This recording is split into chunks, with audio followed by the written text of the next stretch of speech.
처음 것들이 다 지나가는 마지막의 때에 대해서 오메가의 그 상황을 우리가 읽고 그 말씀을 이제 살펴보았습니다. 사람들은 생각하는 것에 따라서 그 삶이 이루어집니다. 디즈니랜드를 만든 그분이 이제 디즈니랜드를 완성하기 전에 돌아가셨는데, 그때 거기에서 일하던 사람이 이 창업주가 이 모든 것이 완성된 것을 보면 얼마나 기뻐했을까요? 그렇게 얘기하자 그 부인이 그런 말을 했답니다.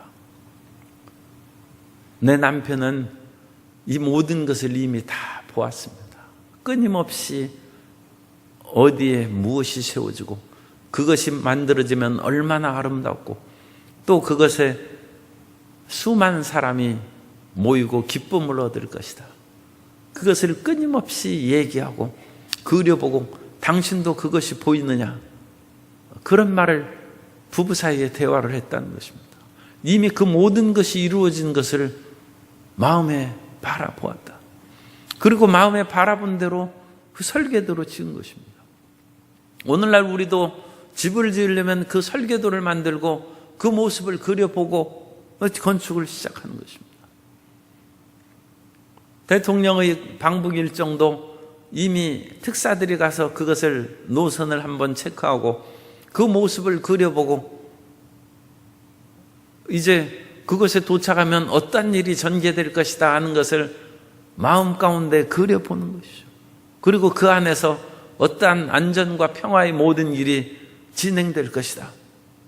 그걸 생각하고 또 그대로 이루어지게 하는 것입니다.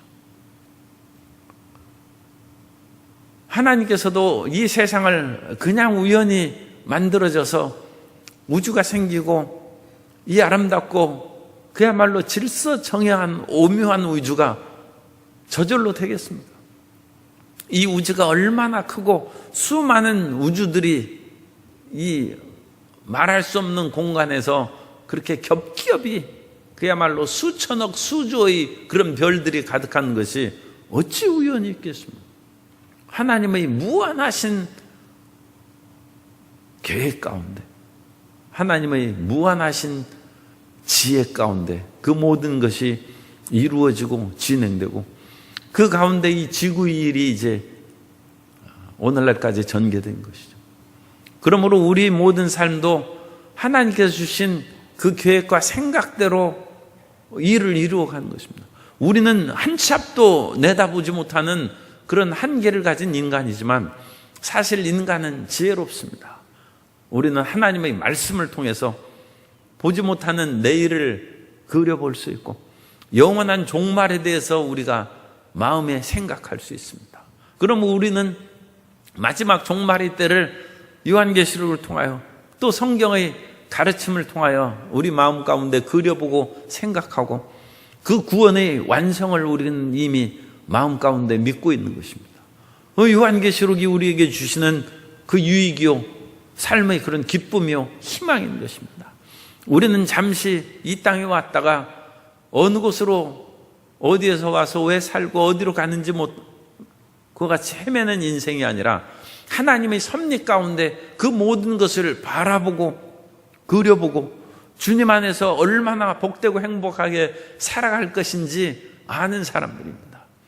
항상 마음을 혼란하게 유혹하는 흑암의 세력이 다가오고 질병과 삶의 문제가 우리를 어지럽힐 때 그런 속에 파묻혀서 정말 인생 오리무중을 가는 안개 속을 걷는 것 같고 고통이 한이 없다 그렇게 생각하면 안 돼.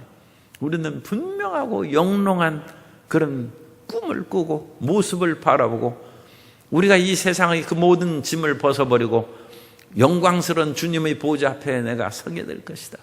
그때 찬란한 모습으로 부활의 영처를 입은 모습으로 변화될 것이고 우리가 부족하지만 또 열심히 일한 분은 생명의 면류관을 쓰고 주 앞에 찬양과 경배를 올리는 그 아름다운 모습을 생각하고 우리가 꿈에도 그리는 생명나무 열매를 또 주님 앞에 그 생명 강가가 흐르는 곳에서 열매를 먹는 그런 비전을 우리가 그려볼 수 있습니다.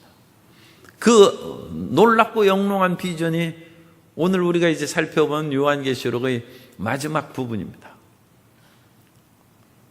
요한계시록 12장에 보면 이제 하늘에서 사탄이, 용이 미가엘 천사장과 싸워가지고 지상으로 쫓겨납니다. 그런 마지막 이제 아마겟돈 전쟁을 준비하는 그런 일들이 이제 시작됩니다. 그래서 용과 바다에서 나오는 적그리스도의 짐승과 또 하나의 짐승, 새끼양과 같은 그런 짐승, 거짓 선지자라고 하는 그런 그 짐승이 셋이 이 지상을 어지럽히는 그 어마어마한 그 환란이 다가오고 또 수많은 사람들이 미혹을 당하죠. 그러나 그곳에서 믿음을 굳게 지키고 살아가는 것이 사람들에게 말씀을 통하여 요구되고 하나님의 때가 되자 그 지상의 모든 번영과 사람을 유혹하는 바벨론 성이 무너지고 파괴된 일이 생깁니다. 그럴 때 공중에서는 어린 양의 혼인잔치가 이루어지는 것이 이제 19장에 나와 있습니다. 19장 1절에 보면 이 일 후에 내가 들으니 하늘에 허다한 무리의 큰 음성 같은 것이 있어 이르되 할렐루야, 구원과 영광과 능력이 우리 하나님께 있도다. 그의 심판은 참되고 의로운지라. 음행으로 땅을 더럽게 한 큰 음녀를 심판하사 자기 종들의 피를 그 음녀의 손에 갚으셨도다. 이 세상의 타락한 것, 하나님을 대적한 그런 우상숭배와 방종을 그 음료로 이제 표현한 것이죠. 그러고 나서 6절에 보면 또 내가 들으니 허다한 물이 음성과도 같고 많은 물소리와도 같고 큰 우레소리와도 같은 소리로 이르되 할렐루야, 주 우리 하나님 곧 전능하신 이가 통치하시도다. 우리가 즐거워하고 크게 기뻐하며 그에게 영광을 돌리세. 어린 양의 혼인 기약이 이르렀고 그의 아내가 자신을 준비하였으므로 그의 아내는 곧 교회고 우리 성도들입니다. 우리 모든 크리스찬들이 교회의 몸된 교회를 이루고 그리스도의 신부로 혼인잔치에 참여하는데 이제 8절에 보면 그에게 빛나고 깨끗한 세마포옷을 입도록 허락하셨으니 이 세마포옷은 성도들의 옳은 행실이로다. 우리가 하나님의 은혜로 구원받았습니다만 우리가 주님 앞에 세마포옷을 입은 것은 옳은 행실이에요. 이거 굉장히 우리가 기억해야 될 것입니다. 예수님 믿고 올바르게 사는 것이 중요해요. 우리가 구원받는 것은 하나님의 은혜죠. 그러나 옳은 행실이 없는 사람은 하나님의 은혜로 우리를 구원하시는데 누가 우리를 정죄하고 심판하겠습니까? 그러나 옳은 행실이 없고 입만 무화과 나무는 그야말로 구원을 받되 부끄러운 구원. 모든 나무와 풀과 집으로 산 것밖에 없어. 불타 없애버린다는 것입니다. 그래서 세마포옷이 옳은 행실이다. 그리고 나서 공중 혼인잔치, 여기에서 이제 두 번 그리스도의 재림, 공중 재림과 그 다음에 지상 재림이 이제 나타납니다. 19장에. 그래서 공중의 혼인잔치가 이루어진 후에 11절에 보면 또 내가 하늘이 열린 것을 보니 보라 백마와 그것을 탄 자가 있으니 그 이름은 충신과 진실이라. 그가 공의로 심판하여 싸우더라. 그래서 지상으로 재림하시는 그리스도, 예수 그리스도를 말씀하는 것입니다. 지상을 재림해서 마지막 아마겟돈의 대전쟁에서 흑암의 세력을 다 무찌르는 것이죠. 우리가 어제도 읽었습니다만 19절입니다. 또 내가 보매 그 짐승과 땅의 임금들과 그들의 군대들이 모여 그 말탄 자와 그의 군대와 더불어 전쟁을 일으키다가 아마겟돈 전쟁의 준비가 지난 시간에 보았고 이제 전쟁이 일어나서 거기에서 짐승이 잡히고 이건 거짓 적그리스도를 말합니다. 그의 거짓 선지자 새끼 양 같은 그런 짐승 그것도 잡혀서 불못에 던져주고 이제 마지막 사탄이 붙잡혀서 던져지는데 사탄이 천년왕국이 지난 후에 불못에 던져져요. 그래서 이 새 무리, 새 용과 적그리스도와 거짓 선지자, 이 자기들 새 무리가 있죠. 새 파트가 있는데 그 가운데 두 종류는 먼저 불못에 던져지고, 이 사탄은 무저경에 1000년 동안 들어가고, 이 1000년 동안 지상에서는 육적 백성들이 번영이 이루어진다. 사실 이 논리적으로 보면 19장에서 이 아마겟돈 전쟁이 일어나서 모든 것이 죽고 심판에 던져진 후에 20장의 11절에 있는 또 내가 크고 흰 보좌와 그 위에 앉으신 하나님의 백보자 심판으로 연결되는 것이 논리적으로는 더 쉽다고 그와 같이 얘기를 합니다. 그런데 여기에서 사탄과 천년왕국을 넣은 것은 육적인, 현실적인 이스라엘 백성들이 어떻게 될 것인가에 대한 부연 설명이라는 그런 해석이 있어요. 그렇기 때문에 이 천년왕국은 이 19장에 나오는 아마겟돈 전쟁 후에 있다는 그런 견해가 있고, 사실은 이것은 앞에서부터 이루어진 그 모든 하나님의 왕국이 진행된 그 상황, 그것은 무천년설입니다. 천년왕국은 그 안에 이미 흡수되어 있는 것이고, 다만 사탄의 마지막 심판과 곡과 마공의 전쟁으로 인한 마지막 반역의 이야기를 보다 더 구체적으로 다시 한번 부연한 것이다. 그렇게 이제 설명하는 견해도 있습니다. 어쨌든 간에 우리 이제 교단에서는 그런 무천년설이 아니라 전천년 왕국설을 하기 때문에 천년왕국인 예수님의 재림 있은 후에 천년왕국이 있다. 그것을 받아들여서 주님의 지상재림이 있고 흑암의 세력이 불못에 던져주고, 사탄은 1000년 동안 무저경에 갇혀 있다가 마지막에 다시 잠깐 놓여서 이 전쟁을 일으키나 그때는 순식간에 파멸되고 사탄이 붙잡혀서 이제 불못에 던져짐으로 모든 흑암의 세력이 다 불못에 던져서 끝난 것입니다. 그때는 이제 귀신이 없는 거예요. 그리고 나서 마지막 인간에 대한 심판이다. 그래서 하나님께서는 요한계시록에 이 자연 환경에 대한 심판, 주변의 그것이죠. 그 다음에 그 인간을 타락하고 나쁘게 하는 그런 원인이 된 사탄과 그 무리들에 대한 심판, 불못에 던져주고, 그 다음에 하나님께서 가장 관심을 가지신 인간에 대한 백보자 심판이 이루어지고, 그 심판이 이루어진 후에 새 하늘과 새 땅, 21장에 보면 1절에 또 내가 보니 새 하늘과 새 땅을 보니, 그래서 새 하늘과 새 땅의 새로운 세계가 전개된다는 것입니다. 그래서 이 새 하늘과 새 땅의 그 모든 것이 보면 이제는 인간에게 있어서 슬픔과 눈물과 그 모든 것도 다 사라지는 것이죠. 그래서 하나님이 우리와 영원히 함께 계신다. 그래서 다시는 주님과 떨어져 있는 그런 슬픔과 외로움도 없고, 또 주님과 떨어져 있기 때문에 세상에 대한 유혹이나 사탄의 그런 유혹도 없고, 온전히 하늘과 더불어 있는 평화와 기쁨의 아름다운 삶이 전개되고, 그러므로 6절 21장 6절에 보면 또 내게 말씀하시되 이루었도다. 나는 알파와 오메가요 처음과 마지막이라. 내가 생명수 샘물을 목마른 자에게 값없이 주리니 이기는 자는 이것들을 상속으로 받으리라. 나는 그들의 하나님이 되고 그는 내 아들이 되리라. 이 말씀은 출애굽기에 있어서 이스라엘 백성들을 애굽에서 건져내고 이스라엘 백성들에게 출애굽기 5장 19장 5절 6절에 있는 것처럼 너희가 내 약속을 지키면 너희는 내게 제사장 나라가 되고 거룩한 백성이 되리라. 그 말씀하고 상응하는 것입니다.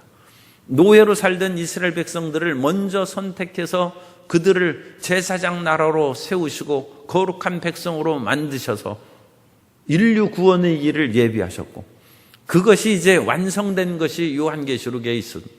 그래서 모든 사람들이 예수 그리스도를 믿음으로 말미암아 하나님이 그 믿는 사람들이 하나님이 되고 또 그 믿는 모든 사람들은 그의 자녀, 아들이 되는 구원의 완성이 이루어진 것입니다. 그러므로 요한계시록에 있는 그 모든 말씀들도 이미 구약에서 예언한 그 모든 말씀들이 완벽한 성취입니다.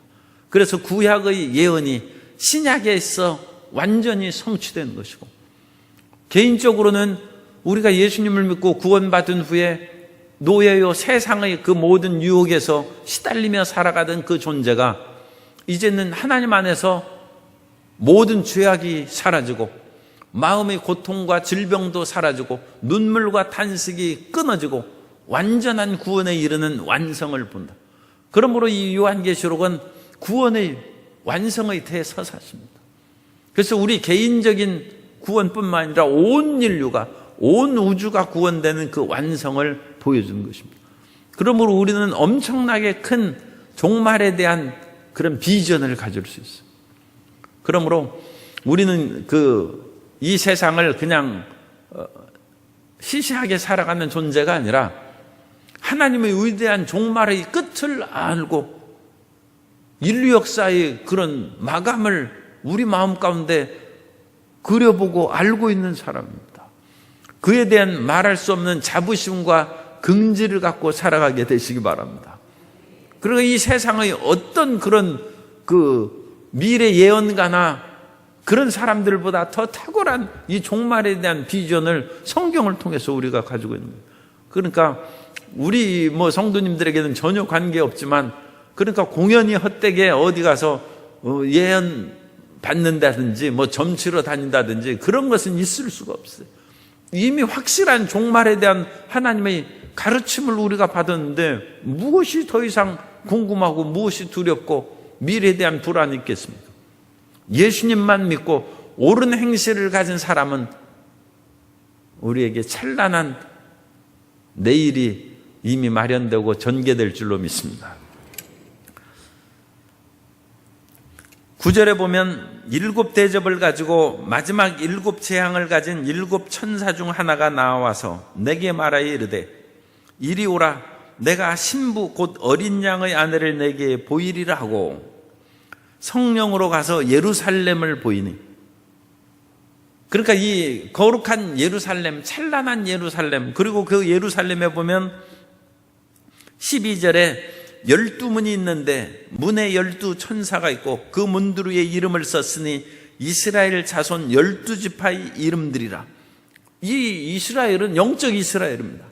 우리의 이름이 거기에 새겨져 있는 거예요. 그러니까 예루살렘 성전은 그 당시 이제 이 성경이 기록될 때 대부분 유대인들이고 다 예루살렘 성전으로 이해가 되는 것이죠. 그러나 이 성전은 교회입니다. 예수 그리스도로 말미암은 교회고 이 교회는 그 벽돌 하나하나가 우리 성도님들 한 사람 한 사람이 우리가 그 벽돌로 지어져 가지고 교회를 만든 것이죠. 그러니까 이 우리 한 사람 한 사람의 그런 그 찬란한 모습이 예루살렘 성전이에요, 성전. 예루살렘의 성이 그 모습이. 그러니까 예루살렘 성이 하늘에서 내려오는데 신부가 신랑을 위해서 단장한 것 같더라.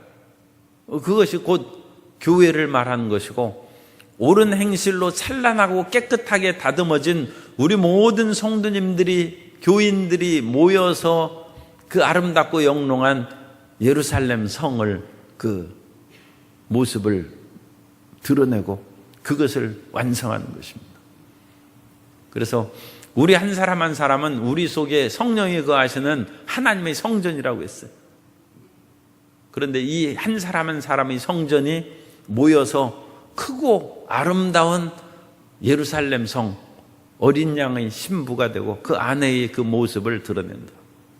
그것은 그 육적인 것으로 하면 이해가 좀 우리가 어렵지만 우리 모든 사람은 그 안에서 하나로 이루어진 하나로. 그러니까 이 땅에서 살면서 서로 돕고 일치된 마음으로 살아가라고 끊임없이 성경에서 강조하고 우리가 말씀을 통해서 강조하는 것은 그 완성된 모습이 요한계시록에 나와 있기 때문에 우리가 그 지금 살아가면서 하나로 조화되지 않으면 그 완성된 하나의 예루살렘 성의 모습하고 어긋나지 않습니까? 그러니까 서로 이해하고 용서하고 용납하고 사랑하며 살아가는 성도 여러분이 돼야 될 줄로 믿습니다. 그 찬란한 모습이 있습니다. 그래서 이 성의 아름다운 모습, 이미 영적이요 영원한 세상으로 들어가는데 여기에서 뭐 지상에 있는 것처럼 뭐 무슨 보석이 어떻고 뭐 남보석이요 온갖 그런 얘기는 그 찬란한 모습을 육을 가진 우리에게 좀 쉽게 이해되도록 그와 같이 묘사하는 것이지, 이 지상의 그런 무엇인가 물질적인 것이 다시 있는 그런 것은 아닙니다. 그런 것이, 이런 모든 것은 하나의 그런 상징으로 있는 것이다. 22장에 보면 또 그가 수정같이 맑은 생명수의 강을 내게 보이니 하나님과 및 어린 양의 보좌로부터 나와서 길 가운데로 흐르더라. 이런 것도 다 이제 영적인 그런 모습이죠. 그리고 강 좌우에 생명나무가 있어 12가지 열매를 맺되 달마다 그 열매를 맺고 그 나무 잎사귀들은 만국을 치료하기 위하여 있더라. 그래서 생명수가, 에스겔서에 보면 하나님의 성전에서 생명수가 흘러서 그 물이 흐르는 곳마다 모든 갯벌이 살아나고 모든 것이 풍성하게 자라나고 그 옆에 아름다운 열매가 맺는 것을 환상을 보는데, 그거하고도 맥락이 이제 같은 것이죠. 이 천국의 그 환상이고, 거기에서 영원한 생명나무 열매를 먹고 또 만국을 치료하기 위하여 있다는 것은, 우리는 이 세상을 살아가면서 마음을 가져갑니다. 이 세상에 아무것도 가져가는 것이 없이 남겨두지만 마음을 가져가. 그런데 우리의 마음은 그야말로 불에 그을리고 상처받고 온갖 괴로운 투성이의 마음. 우리가 예수님을 잘 믿어서 그야말로 부드럽고 깨끗하고 아름다운 마음을 가져가는 것도 있지만, 세상이 워낙 험악하고 시련이 많아서 우리 마음이 그야말로 불탄 그 부지깽이 같은 그런 마음, 그 마음이 치료된다고 합니다. 그래, 이 지상에 있던 그 마음이 천국에 가서도 이렇게 고통스러우면 어떡할까 걱정하실 것이 없어. 이 하나님의 보좌와 어린 양의 보좌로부터 나오는 그 생명수에 우리 영혼이 적셔지면 마음이 씻겨지는 거예요. 물로 우리의 몸을 씻듯이 우리의 영혼이 하늘의 보좌로부터 나오는 생명의 강에서 씻겨서 마음이 맑고 밝고 환하게 될 줄로 믿습니다. 그러니까 영혼이 행복하게 사는 거예요. 너무 그러니까 천국 가서도 이 괴로움을 어떡할까? 천국 가서도 또 그 보기 싫은 사람하고 만나서 괴로워하면 어떡할까? 그런 마음이 사라지고 사랑과 평화가 충만하게 될 줄로 믿습니다. 그래서 영원토록 이제 이 하나님의 은혜의 세계가 전개됩니다. 전개되니까 이 모습을 보고 이런 모든 환상이 이제 다 마련돼서 종말에 대한 것을 이제 사도 요한이 보았어요. 너무나 기쁘고 감사해서 8절에 보면, 22장 8절에 이것들을 보고 들은 자는 나 요한이니 내가 듣고 볼 때 이 일을 내게 보이던 천사의 발에 경배하려고 엎드렸더니. 그래서 우리가 좋은 얘기 해주고 또 뭐 그러면 그 사람한테 정말 절하고 그러지 않습니까? 너무 고맙다고. 이 구원과 치료와 또 자기 아들 취직되었다고 합격해서, 옛날에는 이제 우체부가 와서 그 합격 통지서를 주고 그러면 공연히 그 우체부가 뭐 그 해준 것도 없는데 그냥 손 붙잡고 고맙다고 절을 그렇게 계속하고. 그러니까 그 우체부가 좋은 소식을 더하면 그야말로 떡도 먹고 이제 더 대접받고 그런 것처럼 천사에게 이렇게 경배하려고 하니까, 나한테 경배하지 말고 나는 이제 우리는 천사와 똑같은 그런 방불한 삶을 천국에서 살 것입니다. 그래서 9절에 그가 내게 말하기를 나는 너와 내 형제 선지자들과 또 이 두루마리 말을 지키는 자들과 이 두루마리 요한계시록의 말을 지키는 자들과 함께 된 종이니 그리하지 말고 하나님께 경배하라. 그래서 이 말씀을 끝까지 지키고 말씀대로 살아갈 것을 권면하고 있습니다. 그래서 오늘 우리가 요한계시록의 말씀을 들으면서 두려움이 있는 것은 우리 마음에 세상이 들어와 있기 때문에 두려운 것입니다. 왜냐하면 하나님은 세상을 심판하십니다. 하나님을 거역한 세상을 심판하신 것이고 우리는 세상에 살면서도 세상이 들어와서는 안 됩니다. 우리 마음 가운데는 세상이 어찌 없겠습니까? 그러니까 이 심판이 끈질긴 거예요. 끊임없이 그 모든 것을 봉인 심판, 나팔 심판, 대접 심판으로 제거하고 그래서 온전하게 되면 우리는 심판하고 상관없이 하나님의 축복 가운데 행복을 누리는 하나님의 자녀가 될 줄로 믿습니다. 그러므로 말씀을 온전히 지키고 성도의 옳은 행실이 그리스도 앞에서는 맑고 깨끗한 세마포심을 기억해서 말씀을 듣는 자가 올바른 자가 아니라 그 말씀을 듣고 행하는 자라야 하나님께서 바르게 여기시고 귀히 여기시는 삶이 될 줄로 믿습니다. 그 말씀이 성령의 은혜 가운데 행함으로 나타날 수 있도록 항상 성령의 능력으로 충만함을 받게 되시기를 예수님의 이름으로 축원합니다.